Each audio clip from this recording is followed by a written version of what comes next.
Dennis Padilla kinastigo ng mga netizens dahil sa regalo nito para sa kasal ng kanyang anak na si Claudia Barreto.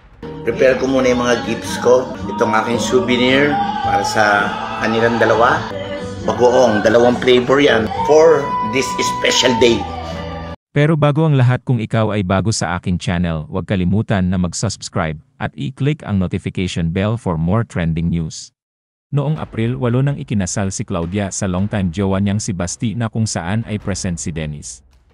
Ngunit ang masaya at memorable sanang araw para sa mag-ama ay nawala dahil tila naging guest si Dennis imbes na maging parte ng programa bilang father of the bride. Sa isang panayam, inamin ng komedyante na mas masaya pa raw siguro kung hindi siya inimbita ng anak at nanggate-crush na lamang siya. Nabanggit din niya na pagod na siyang maghabol sa kanyang mga anak kaya ititigil na niya ito.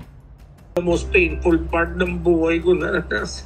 Wala to sa kalahati nung naranasan ko sa mga nakaraan, pati ng dibo, wala. When I was talking to them while I was crying and tabi ko lang sa kanila, "Ma'am, ano ba nangyari? Di ba ako po yung father of the bride?" Tapos sasabi niya, "Sir, I know what you feel. We feel you, sir." Niraise ko po yung issue na yan during our meeting. Ang sabi po sa akin, "Just follow the program that I gave you." So wala po kaming magawa. Mas masaya pa ako hindi ako invited tapos dumating na lang ako. Kasi hindi ka nila pinansin, problema mo yun. Hindi ka invited, pumunta ka eh. Hindi ka pinansin, wala akong magagawa. Pwede, iwanan mo lang yung gift mo sa organizer. Ayoko na, surrender na, I'm finished.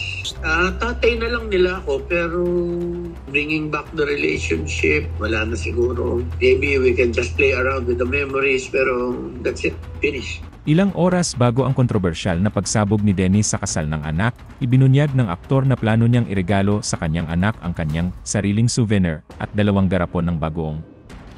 Sa Facebook Live na tinanggal na ngayon, ipinakita ni Dennis ang kanyang mga regalo sa kasal kina Barreto at Lorenzo, isang puting cap na may mukha at ang salitang "i-astig" sa harap na nakalagay sa isang plastic box, pati na rin ang 2 variant ng bagoong. Ang video ay muling in-upload ng mga netizens sa social media. Hi guys, good morning. It's an exciting day for today. Prepare ko muna yung mga gifts ko. Una, itong aking souvenir para sa kanilang dalawa, astig cup.